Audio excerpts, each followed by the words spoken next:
जय Bharat dear Advaitians, welcome to the lecture number 7। तो बच्चों देखिए, लास्ट लेक्चर में हमने कौन कौन सी चीजें देखी थी। इलेक्ट्रिक फील्ड क्या होता है ना। इलेक्ट्रिक फील्ड का बच्चों मैग्नीट्यूड फाइंड करने के लिए हमने एक एक्सप्रेशन भी देखा था। इलेक्ट्रिक फील्ड का बच्चों हम डायरेक्शन किस तरीके से दिखाते हैं पॉजिटिव और नेगेटिव चार्ज के केस में, वो भी हमने देखा था। और फाइनली बच्चों हमने देखी थी इलेक्ट्रिक फील्ड लाइंस क्या होती हैं, और उस इलेक्ट्रिक फील्ड लाइंस के रिगार्डिंग कुछ हमने इंपॉर्टेंट प्रॉपर्टीज देखी। तो बच्चों वो सारी की सारी चीजें जो हमने लास्ट लेक्चर में देखी है वो आपको बच्चों क्लियर होनी चाहिए। तो उन चीजों को एक बार अच्छे से क्लियर कर लीजिए, ठीक है। तो बच्चों इलेक्ट्रिक फील्ड पे बेस्ड एक एग्जांपल है, बुक में देखिए एग्जांपल नंबर 1.8। क्या है स्टेटमेंट देखिए, an electron falls through a distance of 1.5 centimetre in a uniform electric field of magnitude 2 into 10⁴ newton per coulomb.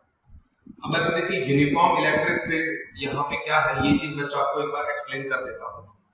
बच्चों देखिए इलेक्ट्रिक फील्ड को हम इलेक्ट्रिक फील्ड लाइन से रिप्रेजेंट कर सकते हैं। तो बच्चों यूनिफॉर्म इलेक्ट्रिक फील्ड के लिए यूनिफॉर्म इलेक्ट्रिक फील्ड है। यूनिफॉर्म इलेक्ट्रिक फील्ड मतलब उस फील्ड में बच्चों हर एक पॉइंट पे इलेक्ट्रिक फील्ड का magnitude as well as direction जो है वो सेम है। और उसको बच्चों फील्ड लाइंस के फॉर्म में किस तरीके से रिप्रेजेंट करेंगे वो बता देता हूं। बच्चों electric field lines equi distance पे, जैसे मैं यहाँ पे देखिए कुछ इलेक्ट्रिक फील्ड लाइंस यहाँ पे ड्रॉ कर रहा हूं, है ना। इलेक्ट्रिक फील्ड लाइंस,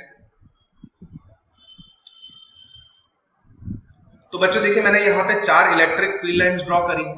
तो बच्चों देखिए ये चारों की चारों इक्वल डिस्टेंस में है। बच्चों यहाँ पे भी ये डिस्टेंस सेम है, इन दोनों के बीच भी ये डिस्टेंस सेम है, इन दोनों के बीच भी बच्चों ये डिस्टेंस सेम है, ठीक है।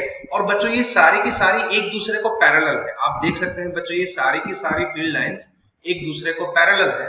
तो बच्चों ये जो है ये यूनिफॉर्म इलेक्ट्रिक फील्ड को रिप्रेजेंट करने का एक तरीका है ना। यूनिफॉर्म इलेक्ट्रिक फील्ड को किस तरीके से रिप्रेजेंट करेंगे, कुछ इलेक्ट्रिक फील्ड लाइंस ड्रॉ करेंगे, वो सारे की सारी इलेक्ट्रिक फील्ड लाइन जो है वो इक्वी डिस्टेंट मतलब एक दूसरे से इक्वल डिस्टेंस पे होनी चाहिए और सारी की सारी एक दूसरे को पैरेलल होनी चाहिए, ठीक है। तो बच्चों ये चीज आपको क्लियर हो गई। तो वही बच्चों यहाँ पे देखिए यूनिफॉर्म इलेक्ट्रिक फील्ड आपको दिया गया है, ठीक है। यूनिफॉर्म इलेक्ट्रिक फील्ड जिसका मैग्नीट्यूड कितना है, यूनिफॉर्म इलेक्ट्रिक फील्ड E जिसका मैग्नीट्यूड है 2 into 10⁴ न्यूटन पर कूलम, है ना। बच्चों ये केस ए है, यहाँ पे आप ये देख सकते हो फिगर में कितनी हाइट से बच्चों इलेक्ट्रॉन फॉल हो रहा है।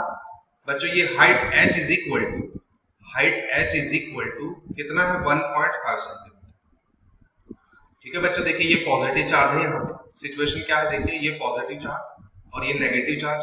तो बच्चों हमें ये चीज मालूम है इलेक्ट्रिक फील्ड लाइंस जो है पॉजिटिव चार्ज से निकलती है और नेगेटिव चार्ज में जाके वहां पे टर्मिनेट होती है। ये प्रॉपर्टीज में हम देख चुके हैं।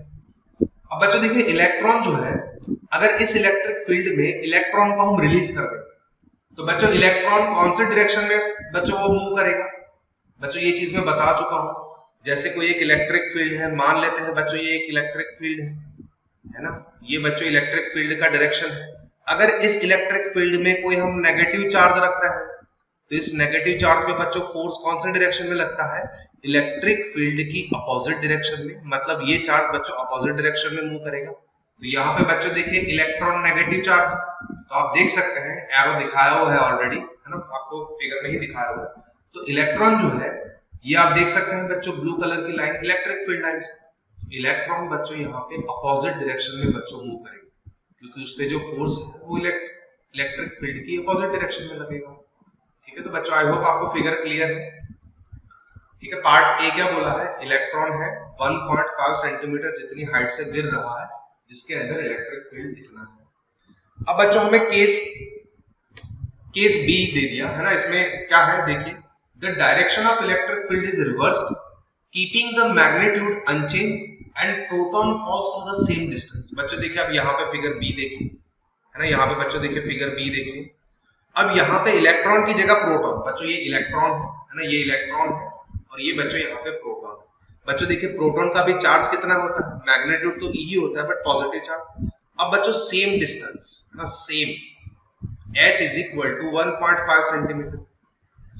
अब बच्चों आपको ऐसा बोला गया है इलेक्ट्रिक फील्ड का जो है डायरेक्शन वो वहां पे ऑल्टर कर दिया गया है, मैग्नीट्यूड सेम, यहाँ पे भी electric field E is equal to कितना, 2 × 10⁴ न्यूटन पर कूलम। बट यहाँ पे क्या है, इलेक्ट्रिक फील्ड देखिए, यहाँ पे बच्चों वर्टिकली अपवर्ड डायरेक्शन में था इलेक्ट्रिक फील्ड, यहाँ पे डाउनवर्ड डायरेक्शन में, तो इलेक्ट्रिक फील्ड का डायरेक्शन चेंज कर दिया, ठीक है। तो बच्चों देखिए प्रोटॉन है, प्रोटॉन मतलब पॉजिटिव चार्ज, तो पॉजिटिव चार्ज पे बच्चों फोर्स कौन सा डायरेक्शन में लगेगा, इलेक्ट्रिक फील्ड के डायरेक्शन में। तो आप देख सकते हैं बच्चों यहाँ पे प्रोटॉन पे फोर्स जो है वो नीचे के डायरेक्शन में ही लगेगा, जिस डायरेक्शन में इलेक्ट्रिक फील्ड है उस डायरेक्शन में, ठीक है। तो बच्चों फिगर को एक बार अच्छे से समझ लीजिए। तो हमें बच्चों क्या है, हमें क्या बताना है, compute the time of fall in each case. मतलब ये इलेक्ट्रॉन यहां से नीचे गिर रहा है और ये प्रोटॉन बच्चों यहां से यहां तक नीचे आ रहा है, तो उस केस में उनको टाइम कितना लगेगा। और हमें क्या बोला है देखिए, contrast the situation with that of free fall under gravity.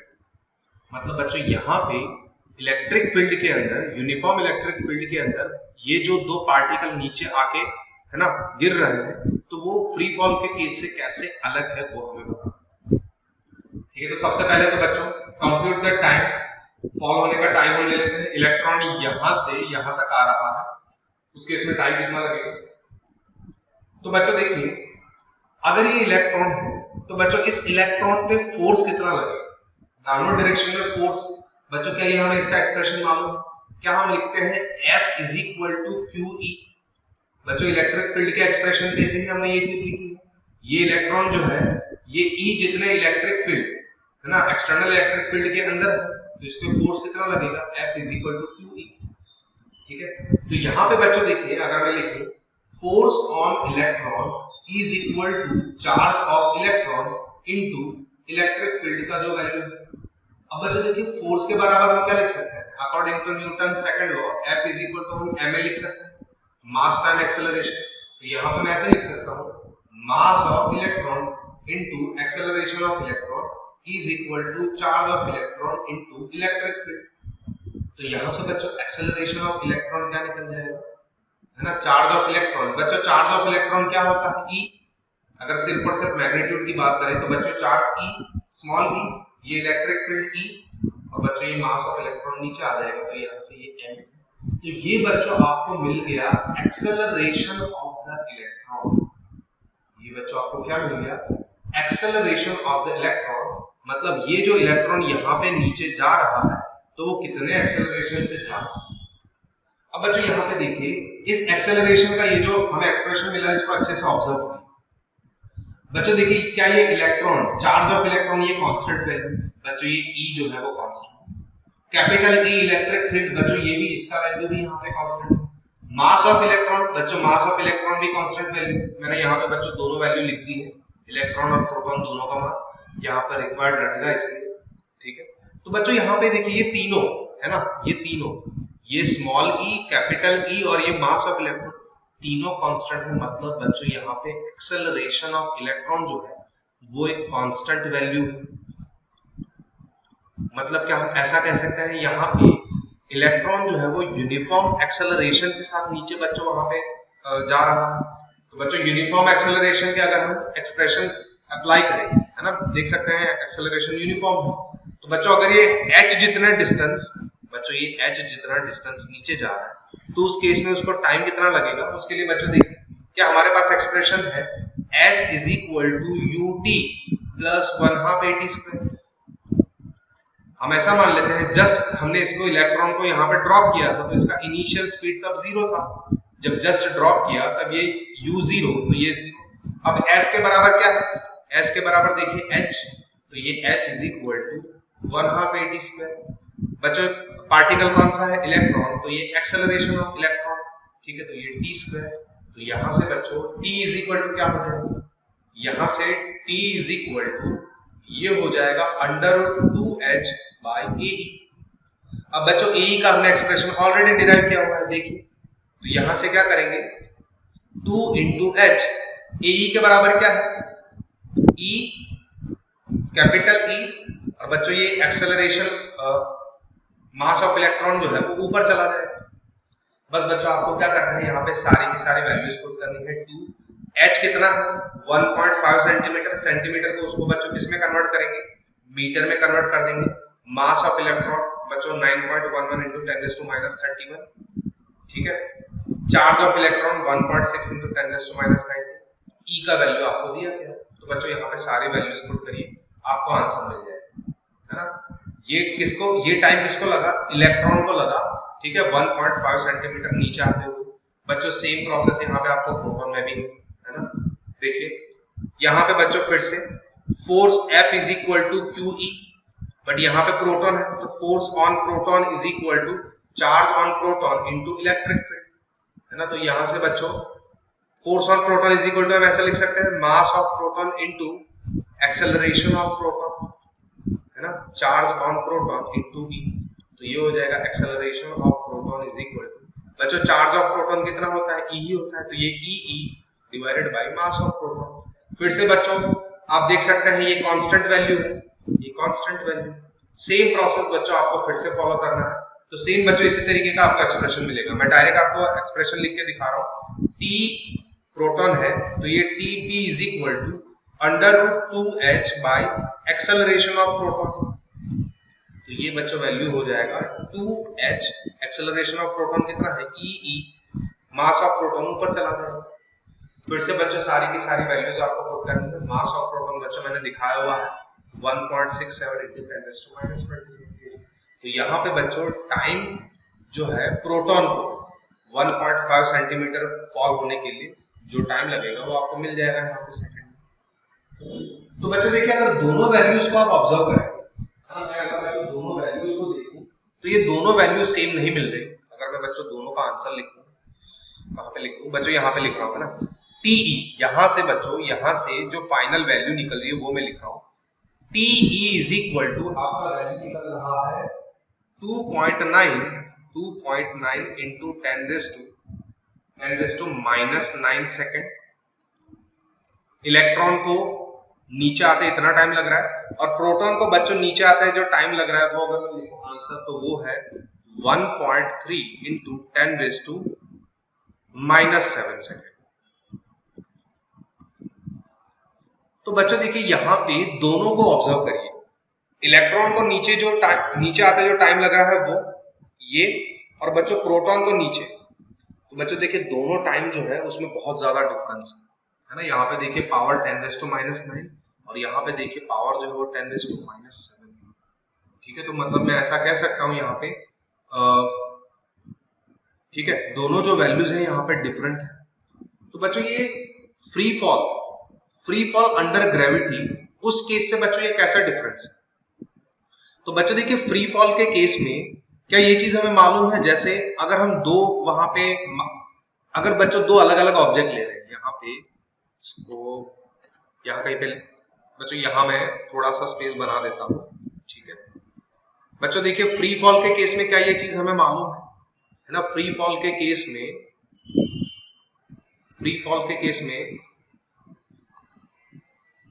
बच्चों देखिए जैसे कोई एक मास m1 है, ठीक है, छोटा सा ऐसा समझ लीजिए, बिल्कुल एक छोटा सा स्टोन है, और यहाँ पे बच्चों बहुत बड़ा एक स्टोन, बहुत बड़ा रॉक है ऐसे समझ लीजिए। ये बच्चों बहुत बड़ा एक रॉक है ऐसे समझ लीजिए। अगर दोनों बच्चों सेम हाइट मान लेते हैं, इसको हमने ड्रॉप कर दिया है ना यहाँ पे, तो ये बच्चों हाइट h है, और बच्चों इसको भी हमने ड्रॉप कर दिया, ये भी सेम हाइट h है। तो बच्चों यहाँ पे अगर आपको मालूम हो फ्री फॉल के केस में जो ऑब्जेक्ट बच्चों ऊपर से नीचे आता है तो उस केस में जो टाइम लगता है, इसको यहां से यहां आते अगर टाइम t लग रहा है तो बच्चों इस केस में भी वो सेम टाइम t ही लगता था। मतलब ग्रेविटी के अंडर जो फ्री फॉल होता था उस केस में जो ऑब्जेक्ट बच्चों नीचे फ्री फॉल करता है ना, वो फ्री फॉल के लिए जो नीचे आते जो टाइम लगता था वो मास से इंडिपेंडेंट है। जो बॉडी का जो मास होता था उस पर डिपेंड नहीं करता।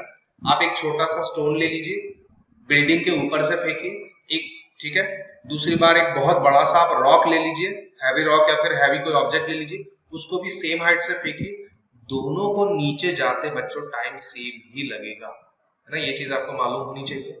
बट यहाँ पे देखिए क्या सिचुएशन हो रही है। यहाँ पे बच्चों देखिए इस केस में क्या है, इस केस में क्या है, इलेक्ट्रॉन है और यहाँ पे प्रोटॉन है, दोनों का चार्ज सेम है। अगर मैग्नीट्यूड में देखेंगे दोनों का चार्ज सेम है, दोनों सेम इलेक्ट्रिक फील्ड के अंदर है। बच्चों देखिए ये भी इलेक्ट्रिक फील्ड ई के अंदर और यहाँ पे ये भी इलेक्ट्रिक फील्ड के ई के अंदर, मतलब ऐसे समझिए दो चार्ज है, दो चार्ज का मैग्नीट्यूड सेम है, दोनों चार्ज सेम इलेक्ट्रिक फील्ड के अंदर है अगर मैग्नीट्यूड वाइज देखेंगे, और दोनों बच्चों सेम हाइट से नीचे बच्चों आके फॉल हो रहे हैं।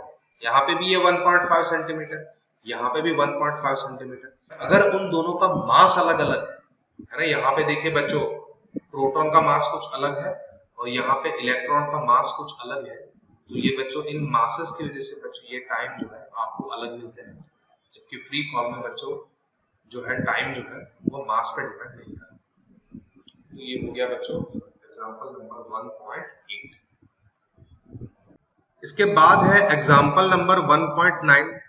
बच्चों देखिए यहाँ पे प्रॉब्लम में इस तरीके से एक फिगर दिया हुआ है ना, आप देख सकते हैं फिगर क्या है। स्टेटमेंट देखिए 2 point charges Q1 and Q2 है ना, ये बच्चों यहाँ पे ये Q1 और ये Q2 of magnitude +10⁻⁸ coulomb and -10⁻⁸ coulomb respectively are placed 0.1 metre apart है ना। हम देख सकते हैं बच्चों यहाँ से यहाँ तक टोटल डिस्टेंस 0.1 मीटर होगा, ठीक है। Calculate the electric fields at the point A, B and C as shown in figure. बच्चों देखिए यहाँ पे आपको एक सिस्टम दिया गया है। इस सिस्टम में बच्चों देखिए टोटल कितने चार्ज हैं, Q1 और Q2 ये दो चार्जेस है ना, Q1 और Q2 दो चार्ज है। इन दोनों चार्ज की वजह से कौन से पॉइंट A कहां पे है, देखिए बच्चों ये पॉइंट A, ये पॉइंट A, यहाँ पे पॉइंट B और यहाँ पे पॉइंट C है ना, यहाँ पे पॉइंट C। इन तीनों पॉइंट पे हमें क्या है नेट इलेक्ट्रिक फील्ड जो है वो कितना होगा वो हमें फाइंड करना है। तो बच्चों देखिए कैसे फाइंड करेंगे, हमें मालूम है प्रिंसिपल ऑफ सुपरपोजिशन, पर्टिकुलर इस पॉइंट पे हमें इलेक्ट्रिक फील्ड फाइंड करना है, तो जितने भी चार्ज हैं उनकी वजह से जो इलेक्ट्रिक फील्ड लगेगा उन सबका हम वेक्टर सम कर देंगे। तो सबसे पहले अगर हम देखें पॉइंट ए पे अगर पॉजिटिव चार्ज की वजह से देखें है ना, ये पॉइंट ए पे अगर पॉजिटिव चार्ज, तो बच्चों देखिए पॉजिटिव चार्ज की वजह से इलेक्ट्रिक फील्ड किस तरीके से होता है, क्या रेडियली आउटवर्ड डायरेक्शन में है ना। पॉजिटिव चार्ज का electric field radially outward direction में, अगर पॉइंट ए तक अगर हम इसको एक्सटेंड करेंगे तो ये होगा इलेक्ट्रिक फील्ड है ना। इस पॉइंट ए पे Q1 की वजह से electric field due to charge 1 है ना एट पॉइंट ए, तो ये इसका डायरेक्शन हो जाएगा, ये जो मैंने एरो दिखाया है वो हो जाएगा electric field due to charge 1 at point A. इसी तरीके से बच्चों चार्ज Q2 की वजह से अगर पॉइंट ए पे हम इलेक्ट्रिक फील्ड देखें, चार्ज Q कैसा है, नेगेटिव है, तो रेडियली इनवर्ट अगर इसको पीछे एक्सटेंड करेंगे तो बच्चों यही डायरेक्शन आएगा है ना, यही डायरेक्शन आएगा। तो यहाँ पे हम ऐसे लिख सकते हैं ये डायरेक्शन हो जाएगा electric field due to charge 2 at point ए।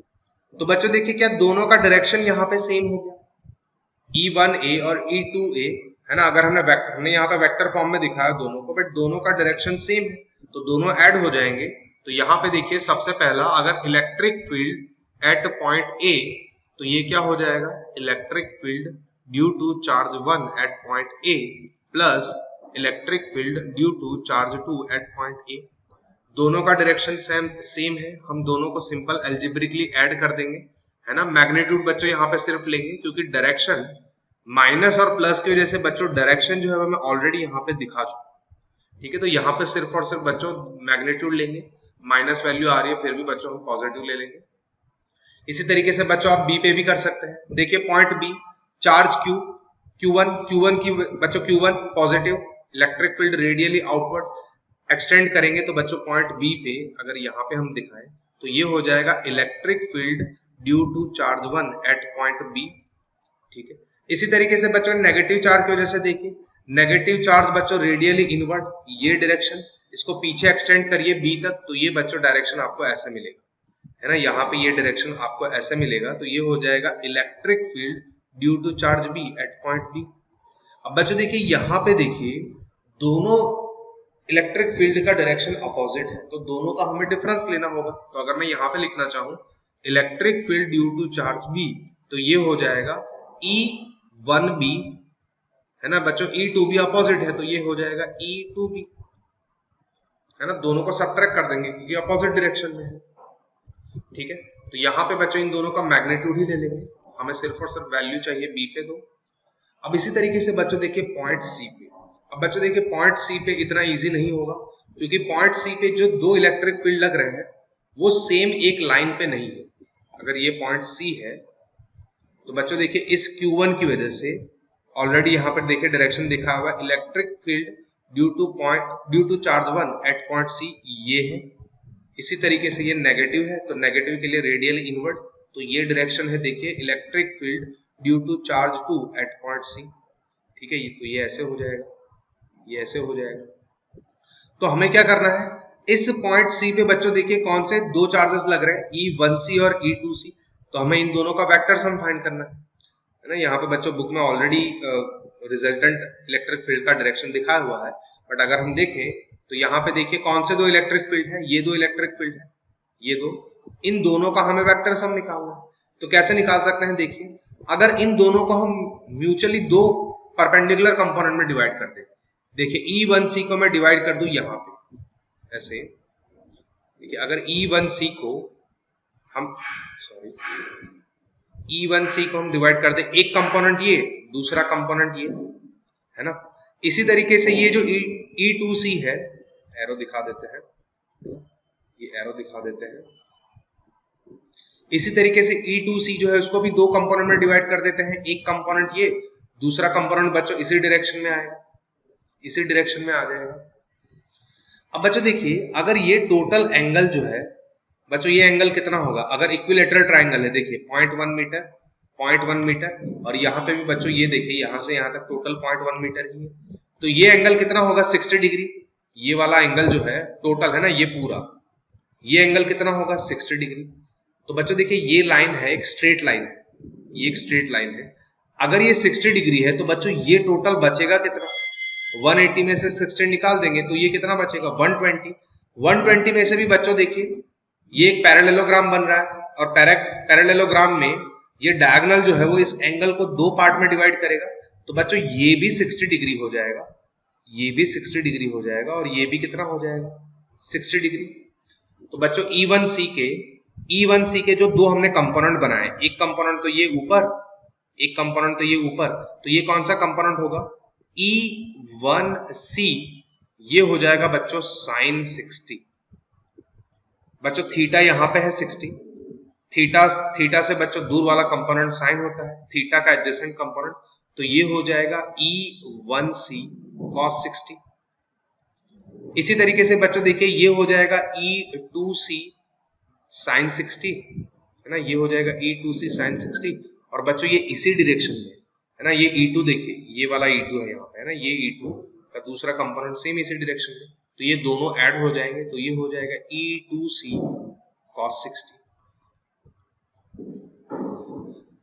अब बच्चों देखिए ये दोनों कंपोनेंट एक दूसरे को कैंसिल कर देंगे है ना, ये दोनों कंपोनेंट वर्टिकल डायरेक्शन में देखिए, ये वाला कंपोनेंट है ना, ये वाला कंपोनेंट और ये जो है ये दोनों एक दूसरे को कैंसिल कर देंगे, क्योंकि देखिए बच्चों मैग्नीट्यूड भी सेम है, ये चार्ज Q1 ये चार्ज Q2, अगर मैग्नीट्यूड के हिसाब से देखेंगे तो सेम ही है, दोनों सेम डिस्टेंस पे ही है, यहां से बच्चों ये पॉइंट C और इस Q2 से भी पॉइंट C दोनों सेम डिस्टेंस पे ही है, तो बच्चों ये इलेक्ट्रिक फील्ड जो है वर्टिकल डायरेक्शन में जो कंपोनेंट है मैग्नीट्यूड सेम होगा अपोजिट डायरेक्शन में, तो दोनों कैंसिल हो जाएंगे, तो resultant electric field eight C क्या होगा, सिर्फ और सिर्फ ये जो दो कंपोनेंट्स हैं इनका सम होगा, तो ये हो जाएगा EC is equal to E1C cos 60 plus E2C cos 60। ठीक है, तो बच्चों यहां से आगे का काम मैं आप पे छोड़ रहा हूं, आपको क्या करना है सिर्फ और सिर्फ वैल्यूज पुट करनी है। इलेक्ट्रिक फील्ड का बच्चों आपको एक्सप्रेशन मालूम है ना, आपको सिर्फ और सिर्फ वैल्यूज पुट करनी है, बाकी का आंसर जो आपको खुद से निकालना है, तो बाकी का काम मैं आपके लिए छोड़ रहा हूं। ठीक है, नेक्स्ट टॉपिक है एरिया वेक्टर। तो बच्चों देखिए इसके बाद है ना, इसके जस्ट बाद हम एक टॉपिक देखने वाले हैं जिसका नाम है इलेक्ट्रिक फ्लक्स। तो उस इलेक्ट्रिक फ्लक्स को समझने से पहले हमें एरिया वेक्टर मालूम होना चाहिए। ठीक है, तो यहाँ पे बच्चों हमें देखिए बेसिकली करना क्या है, एरिया को वेक्टर के फॉर्म में रिप्रेजेंट करना। तो वो बच्चों किस तरीके से कर सकते हैं है ना, यहाँ पे देखिए कुछ डिफरेंट केसेस है, देख लेते हैं। जैसे कि बच्चों हम देख पा रहे हैं यहाँ पे कोई एक प्लेनर सरफेस है, ये बच्चों को एक प्लेनर सरफेस है। मान लेते हैं इस प्लेनर सरफेस का जो ये एरिया है, सरफेस एरिया ए है ना, मैग्नीट्यूड कितना है ए। अब इस एरिया को मैं वेक्टर फॉर्म में लिखना चाहता हूं, तो किस तरीके से लिख सकते हैं, देखिए area vector A is equal to magnitude of area. बच्चों मैग्नीट्यूड कितना है यहाँ पे ए, तो ये ए इनटू एन कैप। बच्चों देखिए सीधी चीज है, अगर इज इक्वल टू, अगर left hand side vector quantity है तो राइट हैंड साइड भी बच्चों वेक्टर क्वांटिटी ही होनी चाहिए। और बच्चों ये एन कैप क्या है यहाँ पे, ये है यूनिट वेक्टर, ये है बच्चों unit vector in the direction normal to the plane of the surface, normal to the plane of surface। ठीक है बच्चों, ये एन कैप कौन सा, एन कैप बच्चों यूनिट वेक्टर कौन से डायरेक्शन में है, जो भी सरफेस है उसको नॉर्मल डायरेक्शन में। मतलब यहाँ पे बच्चों अगर हम एन कैप का डायरेक्शन दिखाएं तो ये बच्चों एन कैप यहाँ पे हो जाएगा इस डायरेक्शन में, है ना। तो ये बच्चों हो जाएगा, एरिया को हम वेक्टर फॉर्म में रिप्रेजेंट कर रहे हैं, ठीक है। तो बच्चों देखिए यहाँ पे अगर ये सिर्फ और सिर्फ एक प्लेनर सरफेस है ना, ये बच्चों एक प्लेनर सरफेस है, तो यहाँ पे बच्चों ये एरिया वेक्टर जो है वो दो तरीके के पॉसिबल हो सकते हैं। बच्चों देखिए यहाँ पे एक एरिया वेक्टर ऐसे नीचे भी दिखा सकता हूं मैं, है ना, area vector A is equal to A into N cap, और दूसरा बच्चों यहाँ पे ऊपर भी दिखा सकते हैं, है ना, दोनों नॉर्मल ही है। बच्चों ये जो है एक ऐसे समझिए सरफेस से ऊपर दूसरा सरफेस से नीचे, तो यहाँ पे area vector A is equal to A into N cap. अगर ये एन कैप है तो ये बच्चों माइनस हो जाएगा, है ना, अपोजिट डायरेक्शन में। तो बच्चों एक चीज याद रखिए, अगर कोई एक सरफेस है ना, प्लेनर सरफेस है, तो उस केस में एरिया वेक्टर उस सरफेस के लिए दो पॉसिबल हो सकते हैं, है ना, उस सरफेस के लिए एरिया वेक्टर के लिए दो अलग अलग डायरेक्शन पॉसिबल हो सकते हैं, एक डायरेक्शन ये है और दूसरा डायरेक्शन ये है। इसी तरीके से बच्चों अगर कोई एक क्लोज्ड सरफेस है ना, क्लोज्ड बॉडी क्लोज सरफेस है, तो इस केस में बच्चों देखिए हर एक सरफेस के लिए एरिया वेक्टर हम जो है वो अलग अलग दिखा सकते हैं। जैसे कि बच्चों ये वाली सरफेस है ना, ये वाली सरफेस, तो इस सरफेस के लिए बच्चों एरिया वेक्टर कौन से डायरेक्शन में होगा, इस डायरेक्शन में, है ना। Area vector A is equal to क्या हो जाएगा, ये जो सरफेस है उसका मैग्नीट्यूड इनटू इस डायरेक्शन में जो यूनिट वेक्टर होगा, ठीक है। इसी तरीके से बच्चों यहाँ पे ये वाली जो सरफेस है, ये वाली सरफेस, तो इस सरफेस के लिए एरिया वेक्टर कौन से डायरेक्शन में हो जाएगा, उसको नॉर्मल, है ना, नॉर्मल डायरेक्शन में। ये वाली सरफेस है उसको बच्चों कौन से डायरेक्शन में हो जाएगा, ये इस डायरेक्शन में, एरिया वेक्टर ए, ठीक है। ये वाली जो सरफेस होगी यहाँ पे एरिया वेक्टर ये ए ऐसे, और ये जो नीचे की सरफेस है तो यहाँ पे बच्चों एरिया वेक्टर ए, है ना, नॉर्मल। हर एक सरफेस को एरिया वेक्टर जो है वो उस सरफेस का जो प्लेन होगा उसको नॉर्मल। अब बच्चों यहाँ पे एक चीज हमें ध्यान में रखनी है, अगर क्लोज्ड सरफेस है तो उस केस में बच्चों जो हम एरिया वेक्टर का डायरेक्शन लेते हैं वो नॉर्मली आउटवर्ड डायरेक्शन में ही लेते हैं हर एक सरफेस के लिए। बच्चों देखिए जैसे यहाँ पे सिर्फ और सिर्फ एक सरफेस थी, एक प्लेनर सरफेस थी, तो यहाँ पे बच्चों देखिए अगर हम देखें तो दो वेक्टर है, दो एरिया वेक्टर है। बट जैसे बच्चों क्लोज्ड बॉडी क्लोज्ड सरफेस आ जाती है ना, तो जैसे बच्चों ये जो क्लोज सरफेस पे हर एक सरफेस के लिए एरिया वेक्टर जो है बच्चों हम नॉर्मली आउटवर्ड डायरेक्शन में ही दिखाते हैं। जैसे ये वाली सरफेस है ना, ये वाली सरफेस है, तो इस वाली सरफेस के लिए बच्चों area vector normally outward direction में ही होगा, अंदर के डायरेक्शन में बच्चों हम नहीं दिखाते, है ना। जैसे ये वाली सरफेस है तो ये जो पीछे की सरफेस है तो ये सरफेस के लिए एरिया वेक्टर नॉर्मली आउटवर्ड, ये सरफेस है तो ये नॉर्मली आउटवर्ड मतलब बाहर की तरफ, है ना, सरफेस से बाहर की तरफ ही दिखाते हैं। तो इस केस में बच्चों ये जब क्लोज्ड सरफेस हम लिखते हैं तब एरिया वेक्टर जो है, एरिया वेक्टर जो हम दिखाते हैं वो नॉर्मली आउटवर्ड डायरेक्शन में दिखाते हैं, है ना, normally outward direction, outward to the plane of surface, जो भी प्लेन है सरफेस का उसको। तो ये चीज आपको याद रखनी है, अगर क्लोज्ड सरफेस है तो हर एक सरफेस के लिए एरिया वेक्टर बाहर की तरफ। अब बच्चों देखिए कुछ सरफेस इस तरीके से भी हो सकती है, वो है ना कोई रेगुलर जियोमेट्री ना भी हो। आप देख सकते हैं बच्चों एक ये नॉन रेगुलर एक सरफेस है बट ये क्लोज्ड सरफेस है ना, ये क्लोज सरफेस है। तो यहाँ पे हम क्या करेंगे, इस सरफेस को छोटे छोटे एरिया एलिमेंट्स में डिवाइड कर देंगे। आप देख सकते हैं बच्चों इस फिगर पे एक छोटा सा ये एलिमेंट ले लिया। अब बच्चों इस छोटे से एलिमेंट के केस में तो बच्चों हम ऐसा मान सकते हैं ये इस तरीके से एक प्लेनर सरफेस होगी, है ना। ये छोटे से एलिमेंट को हम एक प्लेन सरफेस मान सकते हैं, है ना, प्लेनर सरफेस होगी। तो इस केस में बच्चों देखिए इसका एरिया कितना दिखाया हुआ है, डेल्टा एस। और बच्चों यूनिट वेक्टर क्लोज्ड सरफेस है तो नॉर्मली आउटवर्ड, है ना, सरफेस से बाहर की तरफ। तो यहाँ पे बच्चों डेल्टा एस, बच्चों यहाँ पे एरिया को टेक्स्ट बुक में देखेंगे तो डेल्टा एस से डिनोट किया हुआ है। आप चाहे तो ए भी लिख सकते हैं। तो area vector delta S is equal to magnitude, है ना, ये मैग्नीट्यूड हो गया, इनटू एन। ये डेल्टा एस किसका एरिया है, इस छोटी सी ये छोटा सा जो एरिया एलिमेंट लिया इसका एरिया है, और एन कैप आप देख सकते हैं। ठीक है, तो बच्चों आई होप आपको एरिया वेक्टर अब क्लियर हो गया होगा। ठीक है, नेक्स्ट है इलेक्ट्रिक फ्लक्स। तो बच्चों देखिए एरिया वेक्टर हमने देख लिया, अब ये इलेक्ट्रिक फ्लक्स क्या चीज है इसे हम देख लेते हैं। तो क्या लिखा हुआ है देखिए, the electric flux through a given area held inside the electric field is the measure of the total number of electric field lines passing normally through that area। बच्चों देखिए एक बार अच्छे से पढ़िए क्या कहना चाह रहा है। इलेक्ट्रिक फ्लक्स बच्चों किसका मेजर है, इलेक्ट्रिक फ्लक्स जो है वो बच्चों देखिए किसका मेजर है, the total number of electric field lines जो पास हो रही है बच्चों उस एरिया में से। और बच्चों कैसे, किस तरीके से, उस एरिया को बच्चों नॉर्मल डायरेक्शन में, मतलब उस एरिया को परपेंडिकुलर डायरेक्शन में जो पास हो रही है ना, total number of electric field lines, उसका बच्चों हमें मेजर देता है इलेक्ट्रिक फ्लक्स। ठीक है, और बच्चों इस इलेक्ट्रिक फ्लक्स को हम सिंबॉलिकली रिप्रेजेंट करते हैं फाई से, है ना। इलेक्ट्रिक फ्लक्स को सिंबॉलिकली बच्चों इस तरीके से रिप्रेजेंट करते हैं, सिंबल ऐसे है, इसको प्रोनाउंस करेंगे 5। तो बच्चों अगर हम इलेक्ट्रिक फ्लक्स को कैलकुलेट करना चाहें, जैसे कोई एक सरफेस है उसमें से जो इलेक्ट्रिक फ्लक्स पास हो रहा है उसको हम कैलकुलेट करना चाहें, तो ये बच्चों इसका एक्सप्रेशन है ना, phi is equal to E dot delta S. बच्चों ये डॉट प्रोडक्ट है ना, ये बच्चों यहाँ पे डॉट प्रोडक्ट है। डॉट प्रोडक्ट किसका, इलेक्ट्रिक फील्ड और बच्चों एरिया। ये बच्चों इलेक्ट्रिक फील्ड वेक्टर है और ये एरिया वेक्टर है, तो इन दोनों का बच्चों डॉट प्रोडक्ट है, तो ये हो जाएगा ई into delta S cos theta, है ना।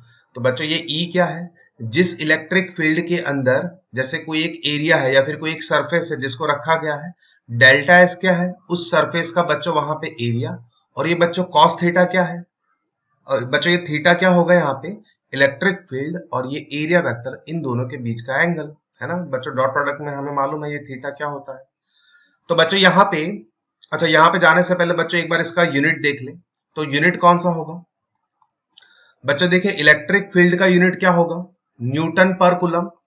इलेक्ट्रिक फील्ड के लिए न्यूटन पर कूलम, और बच्चों ये यहाँ पे एरिया है तो एरिया के लिए ये बच्चों होगा मीटर स्क्वायर, तो यूनिट हो गया Newton into metre square per coulomb, है ना। इलेक्ट्रिक फील्ड का यूनिट न्यूटन पर कूलम और एरिया है तो मीटर स्क्वायर, तो ये बच्चों हो गया उसका यूनिट। अब बच्चों देखिए यहाँ पे दो डिफरेंट केसेस के लिए इलेक्ट्रिक फ्लक्स जो है वो हम देखते हैं किस तरीके से कैलकुलेट कर सकते हैं। जैसे बच्चों देखिए यहाँ पे आप देख सकते हैं बच्चों ये ब्लू लाइंस, यहाँ पे बच्चों को एक ये यूनिफॉर्म इलेक्ट्रिक फील्ड ई है। इस यूनिफॉर्म इलेक्ट्रिक फील्ड के अंदर हमने कोई एक प्लेन सरफेस इस तरीके से रख दी, है ना बच्चों, कोई एक प्लेनर सरफेस है इस तरीके से, जिसका बच्चों ये जो सरफेस है, ये जो सरफेस है ना, ये जो सरफेस है इसका सरफेस एरिया है डेल्टा एस। तो बच्चों इस सरफेस में से, है ना, इस सरफेस में से फ्लक्स जो है, जो फ्लक्स पास हो रहा है वो कितना होगा, तो बच्चों हमारे पास एक्सप्रेशन है phi is equal to E into delta S, है ना, ई इंटू डेल्टा एस। तो बच्चों यहाँ पे देखिए ई अगर हम देखें तो ये हो जाएगा ई into delta S cos theta. बच्चों देखिए यहाँ पे इलेक्ट्रिक फील्ड वेक्टर इस डायरेक्शन में। बच्चों देखिए यही सिचुएशन अगर हम ऊपर से देखेंगे, ये जो बच्चों फिगर दिया गया है आपको, है ना, ये वाला जो फिगर दिया गया है, अगर ऊपर से यहां से देखेंगे तो बच्चों कुछ इस तरीके से दिख रहा है ना, इस तरीके से। तो आप देख सकते हैं बच्चों ये यहाँ पे प्लेनर सरफेस है, और बच्चों यहाँ पे इलेक्ट्रिक फील्ड का डायरेक्शन ये है ना, नॉर्मल डायरेक्शन में है। देखिए जो प्लेनर सरफेस है वो इलेक्ट्रिक फील्ड को परपेंडिकुलर है। तो बच्चों यहाँ पे देखिए अगर ये सरफेस इस तरीके से है तो इसका एरिया वेक्टर, बच्चों एरिया वेक्टर हमें मालूम है किस तरीके से लिखते हैं, बच्चों अगर ये प्लेन सरफेस है तो इसका एरिया वेक्टर इसको नॉर्मल डायरेक्शन में है ना, यहाँ पे बच्चों ये 90 डिग्री बनाएगा, तो ये बच्चों हो जाएगा डेल्टा एस वेक्टर। वही चीज बच्चों हम देख सकते हैं यहाँ पे, है ना। तो इलेक्ट्रिक फील्ड और एरिया वेक्टर दोनों बच्चों सेम डायरेक्शन में है, तो यहाँ पे कॉस का वैल्यू, यहाँ पे थीटा कितना हो जाएगा, इलेक्ट्रिक फील्ड ईबी इस डायरेक्शन में, एरिया वेक्टर जो सरफेस को नॉर्मल डायरेक्शन में होता है, तो बच्चों दोनों सेम डायरेक्शन में, तो थीटा 0, तो यहाँ पे इलेक्ट्रिक फ्लक्स हो जाएगा E इंटू डेल्टा एस। ठीक है, तो यहाँ पे हो जाएगा E into delta S. But बच्चों यहाँ पे अगर हम देखिए ये दूसरा केस है ना, इलेक्ट्रिक फील्ड E है बच्चों, यही सरफेस, यही वाला सरफेस जो है जिसका सरफेस एरिया डेल्टा एस है। अब बच्चों ये जो सरफेस है इसको हम देखेंगे तो कुछ एंगल पे रखा गया है बच्चों, यहाँ पे ऊपर से देखेंगे, अगर यहाँ से देखेंगे तो बच्चों ये व्यू जो है वो कुछ इस तरीके से दिखेगा।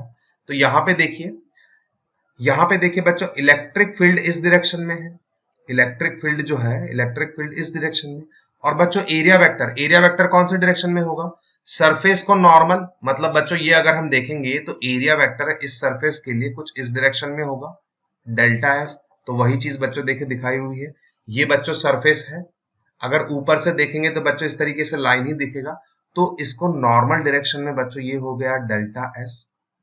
दोनों के बीच का इलेक्ट्रिक फील्ड और बच्चों एरिया वेक्टर दोनों के बीच का एंगल मान लेते हैं थीटा, तो यहाँ पे flux phi is equal to ये हो जाएगा E इंटू डेल्टा एस, तो ये हो जाएगा है ना E delta S cos theta. यहाँ पे थीटा का जो भी वैल्यू होगा वो बच्चों हमें पुट करना होगा, है ना। तो बच्चों इस तरीके से जैसे कोई भी सरफेस दी जाए तो उसके लिए हम फ्लक्स निकाल सकते हैं। फ्लक्स का बच्चों यूनिट होता है newton into coulomb, newton into metre square per coulomb. और बच्चों देखिए फ्लक्स कैसा क्वांटिटी है बच्चों, यहां से आपको डॉट प्रोडक्ट से मालूम पड़ जाना चाहिए बच्चों, phi is equal to E into E dot delta S. तो बच्चों देखिए अगर हम लिखते हैं डॉट प्रोडक्ट से बच्चों हमें जो भी प्रोडक्ट मिलता है ना वो हमेशा स्केलर होता है ना, हमेशा स्केलर होता है। तो ये बच्चों दोनों E इंटू डेल्टा एस, यहाँ पे ये डॉट प्रोडक्ट है, तो ये बच्चों फाई जो है इलेक्ट्रिक फ्लक्स बच्चों स्केलर क्वांटिटी होगी, है ना। तो बी केयरफुल। ठीक है, आगे बढ़ते हैं। अब बच्चों देखिए यहाँ पे अगर हमें केस कुछ इस तरीके से दिया जाए, बच्चों देखिए यहाँ पे ये एक सरफेस है ना, येलो कलर का आप देख पा रहे हैं, ये बच्चों यहाँ पे एक सरफेस है। अब ये बच्चों एक प्लेन सरफेस नहीं है बट कर्व सरफेस है, आप देख सकते हैं बच्चों इस तरीके से ये कर्व्ड सरफेस है ना। और बच्चों यहाँ पे इसमें से इलेक्ट्रिक फील्ड इस सरफेस के अंदर से बच्चों कुछ ना कुछ इलेक्ट्रिक फील्ड इस तरीके से पास हो रहा है, और वो इलेक्ट्रिक फील्ड बच्चों वहां पे यूनिफॉर्म भी नहीं है ना, यूनिफॉर्म भी नहीं है, हर एक जगह पे कुछ ना कुछ अलग होगा। तो इस केस में बच्चों इस सरफेस में से अगर मैं ये सरफेस लूं, ये सरफेस, तो इस सरफेस में से जो फ्लक्स पास हो रहा है वो बच्चों हम कैसे कैलकुलेट करेंगे। ठीक है, तो बच्चों देखिए ऐसे केस में हम क्या करेंगे, ये जो पूरा का पूरा जो सरफेस है उसको छोटे छोटे आप देख सकते हैं यहाँ पे एरिया एलिमेंट्स में, है ना, छोटे छोटे बच्चों एरिया एलिमेंट्स में डिवाइड कर देंगे। अब ये जो बच्चों छोटे एरिया एलिमेंट्स है इसको हम प्लेनर सरफेस मान सकते हैं। तो बच्चों ये छोटा सा एरिया एलिमेंट, इसमें से जो फ्लक्स पास हो रहा होगा उसका हम मान लेते हैं डी फाई।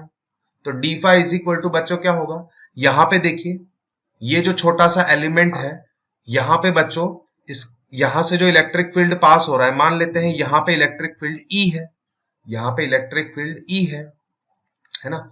और यहाँ पे इसका एरिया वेक्टर नॉर्मल डायरेक्शन में एरिया वेक्टर है ना बच्चों, यहाँ पे डेल्टा ए रिप्रेजेंट किया हुआ है, हम इसको ds लिख देते हैं, है ना। इसकी जगह पे बच्चों हम क्या लिख देते हैं, ds, जो हमें टेक्स्ट बुक में दिया हुआ है, तो वही नोटेशन फॉलो कर रहे हैं। तो ये बच्चों यहाँ पे पर्टिकुलर इस पोजीशन पे इलेक्ट्रिक फील्ड और यहाँ पे छोटा सा एलिमेंट है, तो इस छोटे से एलिमेंट के लिए छोटा सा एरिया ds, है ना। तो बच्चों ये छोटे से एलिमेंट के लिए हमने फाइंड करा। अगर बच्चों पूरे के पूरे सरफेस पे, अगर पूरे सरफेस में से बच्चों हमें फ्लक्स फाई चाहिए तो हमें क्या करना होगा, ऐसे बच्चों बहुत सारे छोटे छोटे एरिया एलिमेंट में से जो फ्लक्स पास हो रहा है उनका सम करना होगा। तो बच्चों यहाँ पे देखिए हर एक में से जो फ्लक्स पास होगा वो भी अलग होगा, तो हमें क्या करना होगा, यहाँ पे अगर phi total flux phi find करना है तो हमें क्या करना होगा, इस पूरी की पूरी सरफेस पे बच्चों हमें इंटीग्रेशन करना होगा, है ना। Phi is equal to integration d phi over this entire surface. बच्चों हम क्या कर रहे हैं, इस सरफेस में से हमें फ्लक्स फाई चाहिए, छोटे छोटे एलिमेंट्स में डिवाइड कर देंगे, है ना, बट हर एक एलिमेंट में से जो फ्लक्स पास हो रहा होगा वो सेम नहीं होगा, इसीलिए बच्चों हमने क्या किया, उसको इस सरफेस पे हमने इंटीग्रेट कर लिया। तो अगर इस सरफेस पे इंटीग्रेट करेंगे तो ये बच्चों डी फाई के यहाँ पे, है ना, ये सरफेस, है ना, इंटीग्रेशन ओवर एंटायर सरफेस, तो ये हो जाएगा E इंटू डी एस, है ना। तो इस तरीके से बच्चों ये एक्सप्रेशन यहाँ पे होगा ऐसे केसेस में। अब बच्चों देखिए, अगर हमें क्लोज्ड सरफेस दी जाए, है ना बच्चों, जैसे ये क्लोज सरफेस है बच्चों, ये कर्व्ड सरफेस थी बट ये क्लोज सरफेस नहीं थी, ये बच्चों यहाँ पे कर्व्ड सरफेस ही है। आप देख सकते हैं बच्चों, ऊपर का सरफेस देखिए, एक नॉन यूनिफॉर्म सरफेस है, कर्व्ड सरफेस ही है। मान लेते हैं बच्चों इसके अंदर कुछ चार्ज क्यू है, चार्ज क्यू है तो बच्चों ये इसकी इलेक्ट्रिक फील्ड लाइंस ऐसे बाहर निकल रही होंगी, इसकी इलेक्ट्रिक फील्ड लाइंस ऐसे बाहर निकल रही होगी। अगर हम ऐसा मान लें तो यहाँ पे बच्चों देखिए, जो सरफेस है, ये जो कर्व्ड सरफेस है, इसमें से जो फ्लक्स पास हो रहा होगा वो हम कैसे निकालेंगे बच्चों, ये भी कर्व्ड सरफेस है, सेम प्रोसेस यहाँ पे जो हमने फॉलो करा बच्चों, पूरी की पूरी सरफेस को छोटे छोटे एरिया एलिमेंट्स में डिवाइड कर देंगे, हर एक एरिया एलिमेंट में से बच्चों डी फाई फाइंड करेंगे, d phi is equal to E, है ना, ई इंटू डी एस, और बच्चों यहाँ पे ई इंटू डी एस, और बच्चों यहाँ पे देखिए ये क्लोज्ड सरफेस है, तो बच्चों क्लोज सरफेस पे हमें एंटायर इंटीग्रेशन करना होगा, तो ये फाई इज इक्वल टू हो जाएगा, है ना, क्लोज इंटीग्रल को बच्चों इस तरीके से सिंबॉलिकली रिप्रेजेंट करते हैं। बच्चों इसका मतलब क्या होता है, ये बच्चों एक क्लोज सरफेस है, मतलब हम जहां से स्टार्ट करेंगे वहीं पे फिर से आएंगे, है ना, जहां से बच्चों हम स्टार्ट करेंगे वहीं पे फिर से आएंगे, तो ये एंटायर सरफेस पे बच्चों हमें इंटीग्रेशन करना है इस टर्म का, तो ये close integration E into D S, है ना, क्लोज इंटीग्रेशन ऑन सरफेस। ठीक है, यहाँ पे बच्चों मैंने क्लोज इंटीग्रेशन नहीं लिखा, क्यों, क्योंकि ये क्लोज सरफेस नहीं है, ये अगर क्लोज सरफेस है तो बच्चों इस सरफेस पे, पूरी सरफेस पे बच्चों ये जो है E इंटू डी एस, इसका हमें इंटीग्रेशन करना होगा। ठीक है, तो ये बच्चों हो गया यहाँ पे इलेक्ट्रिक फ्लक्स, कैसे हम फाइंड कर सकते हैं। ठीक है, तो बच्चों इलेक्ट्रिक फ्लक्स जो है वो पॉजिटिव और नेगेटिव कौन से केसेस में होगा, है ना, वो अब हम देखने जा रहे हैं। तो मान लेते हैं बच्चों यहाँ पे हमारे पास कोई एक प्लेनर लेमिना है ना, छोटी सी शीट है प्लेनर, ऐसे मान लेते हैं, ये बच्चों इस तरीके से छोटा सा मान लेते हैं बच्चों, हमारे पास ये कोई एक इस तरीके से प्लेनर लेमिना है। ठीक है, अब बच्चों यहाँ पे देखिए, अगर ये प्लेनर लेमिना है तो यहाँ पे दो सरफेसेस बन रही होंगी, है ना, ये प्लेनर बॉडी है, तो एक सरफेस बच्चों ये वाली, है ना, ये बच्चों सरफेस वन। अब बच्चों अगर हम यहाँ पे देखेंगे तो पीछे भी दूसरा एक सरफेस होगा, तो मान लेते हैं ये सरफेस टू। अब बच्चों ये जो सरफेस वन है, इसके लिए बच्चों अगर हम एरिया वेक्टर दिखाना चाहें तो बच्चों ये एरिया वेक्टर मान लेते हैं इस डायरेक्शन में है, सरफेस वन के लिए area vector delta S one इस डायरेक्शन में, नॉर्मल, है ना, नॉर्मल, और इस तरीके से बाहर की तरफ। इसी तरीके से बच्चों सरफेस टू के लिए अगर हम दिखाएं तो वो बच्चों किस कौन से डायरेक्शन में मान लेते हैं, वो बच्चों ऐसे होगा, यहाँ पे सरफेस टू के लिए एरिया वेक्टर जो है वो डेल्टा एस टू हम इस डायरेक्शन में दिखा देते हैं। अब मान लेते हैं बच्चों यहाँ पे इलेक्ट्रिक फील्ड का डायरेक्शन कुछ इस तरीके से, इलेक्ट्रिक फील्ड जो है वो यहाँ पे जो आ रहा है वो कुछ इस तरीके से है ना, इलेक्ट्रिक फील्ड बच्चों ये है यहाँ पे इलेक्ट्रिक फील्ड E का डायरेक्शन।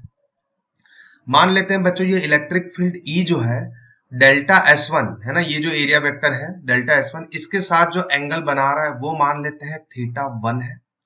और बच्चों ये जो इलेक्ट्रिक फील्ड है वो डेल्टा S2 के साथ, बच्चों अगर हम यहाँ पे पीछे एक्सटेंड करें इसको, तो ये इलेक्ट्रिक फील्ड E जो है वो डेल्टा S2 वेक्टर के साथ यहाँ पे मान लेते हैं जो एंगल बना रहा है वो थीटा 2 है।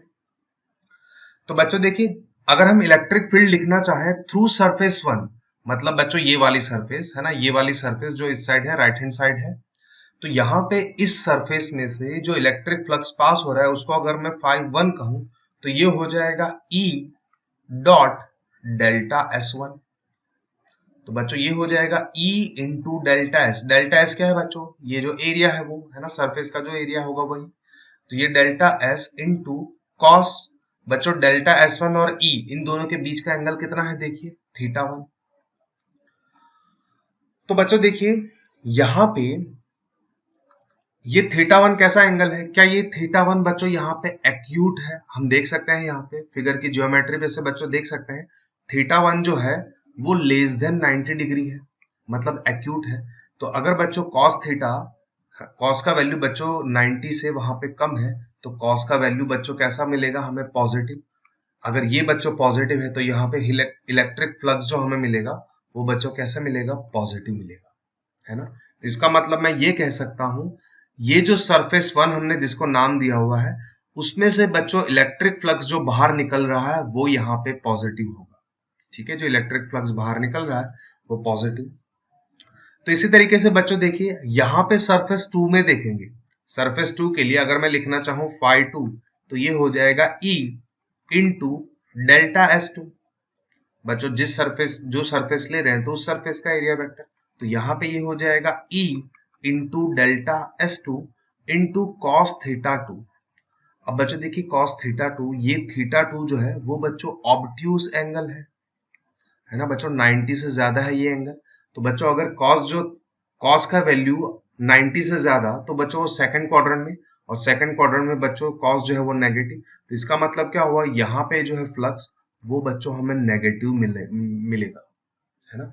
तो यहाँ पे बच्चों हम क्या कह सकते हैं, ये जो सरफेस टू है इसके अंदर यहाँ पे जो फ्लक्स एंटर हो रहा है बच्चों देखिए इलेक्ट्रिक फील्ड लाइन अगर सरफेस टू के लिए देखेंगे, है ना, पीछे की सरफेस जो है, तो यहाँ पे इलेक्ट्रिक फील्ड लाइन बच्चों देखिए इस सरफेस में एंटर हो रही है।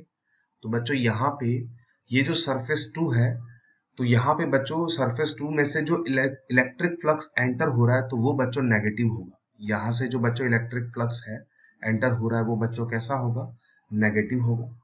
ठीक है, तो बच्चों आपको बच्चों सिंपल है, डॉट प्रोडक्ट है, डॉट प्रोडक्ट में बच्चों ये कॉस थीटा, थीटा की वैल्यू अगर 90 से कम है तो फ्लक्स पॉजिटिव, थीटा की वैल्यू बच्चों 90 से ज्यादा है तो फ्लक्स जो है वो नेगेटिव, है ना। फिगर पे से भी बच्चों हमने ये चीज देख ली। तो ये हो गया बच्चों इलेक्ट्रिक फ्लक्स, ठीक है।